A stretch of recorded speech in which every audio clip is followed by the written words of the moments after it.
أهلا رمضان. عن ابی ہریرہ رضی اللہ عنہ ان رسول اللہ صلی اللہ علیہ وسلم قال من انفق زوجین فی سبیل اللہ، جس نے جوڑا خرچ کیا اللہ کے راستے میں، نودی من ابواب الجنہ، وہ اس کو پکارا جائے گا جنت کے دروازوں سے، یا عبداللہ، اے اللہ کے بندے، ھذا خیر، یہ ہے اچھا، یہ دروازہ اچھا ہے، ادھر سے آ جاؤ. فمن کان من اہل الصلاۃ، تو جو کوئی نماز والوں میں سے ہوا، یعنی آپ دیکھیں کہ یہ وہ ہوتی ہیں نا ایپٹیٹیوڈ، جس کو آپ کہتے ہیں ایپٹیٹیوڈ ہوتا ہے کسی انسان کا، صدقے کی طرف زیادہ مائل ہوتا ہے، کوئی انسان نمازوں کی طرف زیادہ مائل ہوتا ہے، کوئی روزے کی طرف زیادہ مائل ہوتا ہے، کوئی علم کی طرف زیادہ مائل ہوتا ہے، کوئی جہاد کی طرف زیادہ مائل ہوتا ہے. تو اللہ تعالیٰ نے یہ ساری ہمارے لیے مختلف اپرچونٹیز ہماری طبیعت کے مطابق، ہماری طبع کے مطابق ہمارے لیے کھول کے رکھی ہوئی ہیں.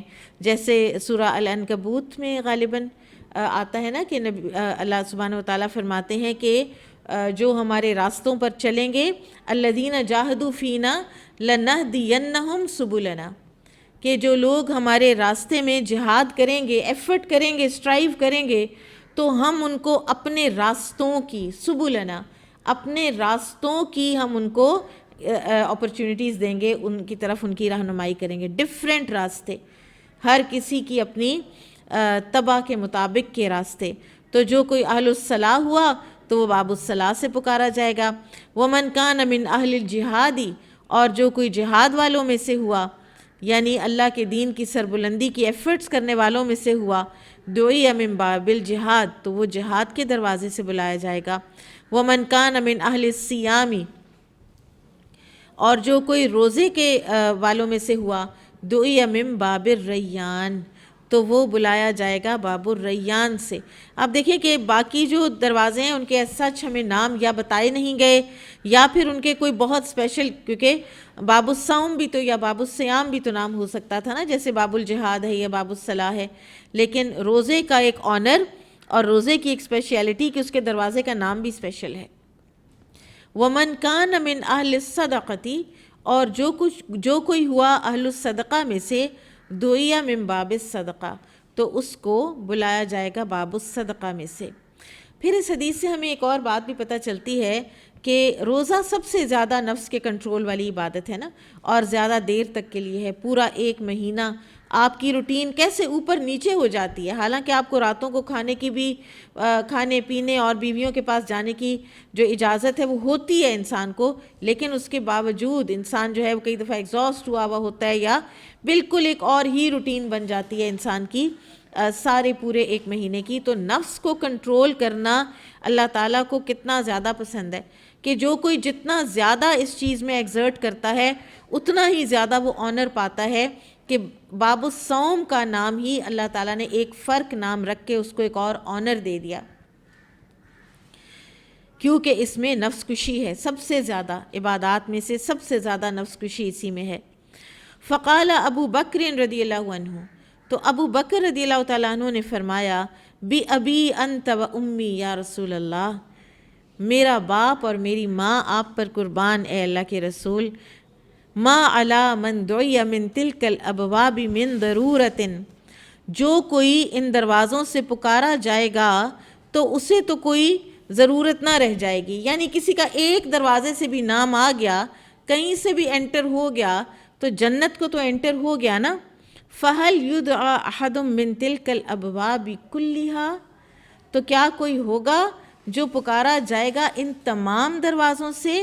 قال نعم، تو آپ نے فرمایا ہاں. وارجو ان تکون منہم، اور میں امید رکھتا ہوں کہ تم انہی میں سے ہوگے.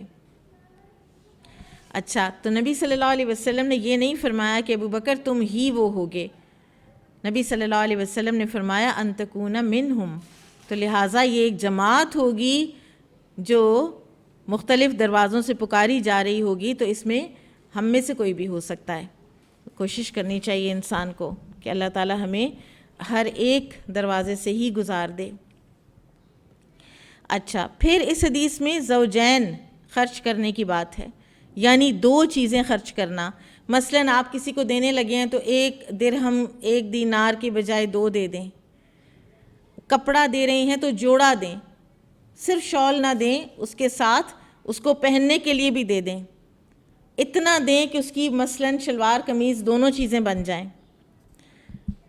اور ایک حدیث میں آتا ہے کہ مسند احمد کی حدیث ہے کہ جو شخص 2 چیزیں صدقہ کرے جنت کے محافظ بہت جلد اسے اپنے ساتھ لیتے ہیں.